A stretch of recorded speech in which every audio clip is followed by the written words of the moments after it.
Have you ever wanted to play some video games, but nothing seems to be doing it? Modern games don't invoke that same feeling, and the old classics also fail to inspire. Well, if you can relate, know that I've been there too. Quite often, unfortunately.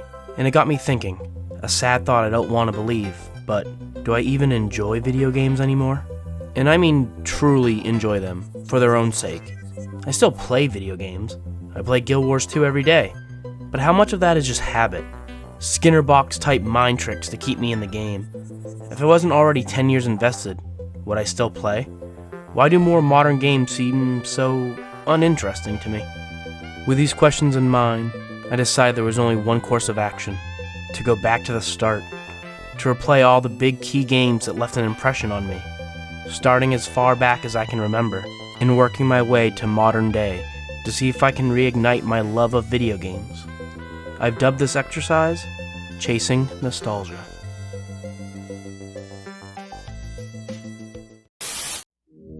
Super Mario is back. He's blasting through worlds where no one has ever been. He's taking on enemies no one else dares. This time Mario plops up power wherever he goes, so he's bigger and badder than ever before. You've never seen creatures like these. You've never had an adventure like this. It's everything you've dreamed of and worlds more. It's Super Mario 2, only from Nintendo. Now you're playing with power. Super Mario Bros. 2 is a reskinned version of a Japanese game called Doki Doki Panic. Super Mario Bros. 2 is known in the West as The Lost Levels, and our Super Mario Bros. 2 is called Super Mario USA in Japan. Alright, I said the line. Are you happy now?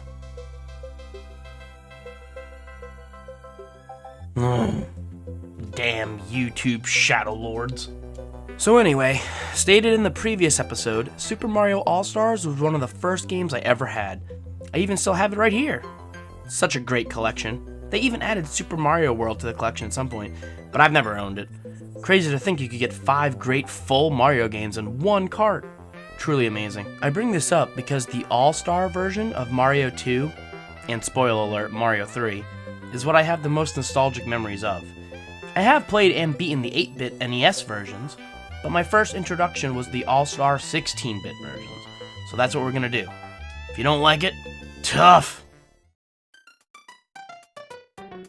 So when starting Mario 2, you get to choose from 4 characters: Mario, Luigi, Toad, and Peach. They all handle differently. Mario's an all-rounder, Luigi can jump super high, but he's slippery. Toad is fast and can pull things out of the ground super quick. Do you even lift, bro? And Peach can float, making some of the platforming much easier. But she's also very slow moving. When I was younger, I would use only Peach because she made the game way easier for young me. But I just shuffled around all 4 of them during this playthrough for the fun of it. I think I enjoy Mario the most because he moves kind of how you'd expect. But I think Luigi is probably the funnest to master. I bet you can do some crazy time skips with his jumps.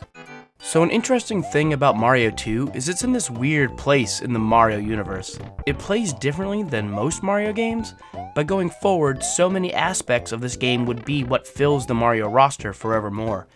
Shy Guys, Birdo, Pokey, they're all now a constant part of the Mario universe. I think the first 3 Mario games really set the groundwork for all Mario games going forward. So, in Mario 2, the object is to get to the end of the level, usually guarded by Birdo or some other type of obstacle. Each world has 3 zones, or acts, or whatever term you want to use, where at the end you fight some bosses. I really like these guys. They require more thought and action besides, get behind them, or bounce on the head 3 times. Yes, most of the fights are throw the thing at them, but each one has different ways to do that. Mouser, great name by the way, has bombs you have to place back at them, but act quickly or they explode in your face. Then Fry Guy, an actual good name, moves around in a pattern that requires you to throw these, I don't know, what are they? Pink brick things? Yeah, whatever. You throw these things at him. But now his pattern changes because you change the terrain, so you have to be more careful on how you throw stuff. I'm not saying it's like high-tier boss mode stuff, but it's a simple step up from Mario 1, and I think that's a good thing. So Mario 2 has your basic grass level, sand level, ice level. We get some lava in some places. We do eventually fight up in the sky for the final battle, so that's interesting. Kinda makes sense too. This game added vertical scrolling, so sometimes you're trying to move up or down the screen rather than left or right. It's a simple switch up, but it adds new dynamics and challenges to overcome, while giving the feeling of progressing. So with the vertical scrolling, makes sense that the last world would be high up in the clouds. Nice touch. The music is simple but catchy. I don't think they're as fondly remembered as Mario Bros. 1 or 3, but they can be an earworm. Mario 2 doesn't have power-ups in the same way as Mario 1. You can find mushrooms in these weird subspace. Huh. I wonder. Anyway, in this subspace, you can sometimes find a mushroom that gives you an extra hit. You get into subspace by finding a magic potion in the ground that you throw to create a magic door that will lead you there. I have no idea how they thought of this. Well, I can guess how they thought of it. No fire flower, sadly, but there is the power star, and it's a bit more under your control. These cherries that are about, if you collect 5 of them, a star man will appear, and you can use this knowledge to spawn it into areas you might want it. But that said, be careful, because sometimes you can spawn it inside a wall, and you just won't be able to get it.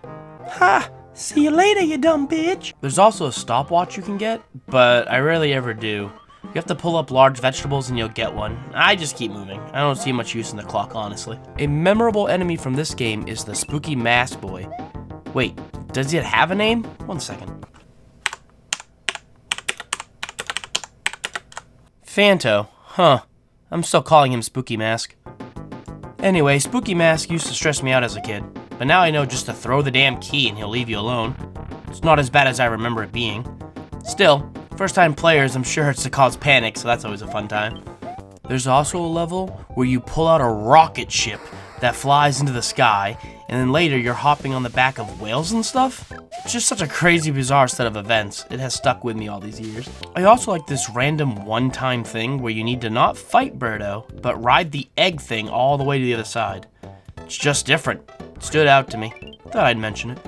So you fight the bosses, get to the final level, which is a huge castle in the sky, and I honestly love that idea.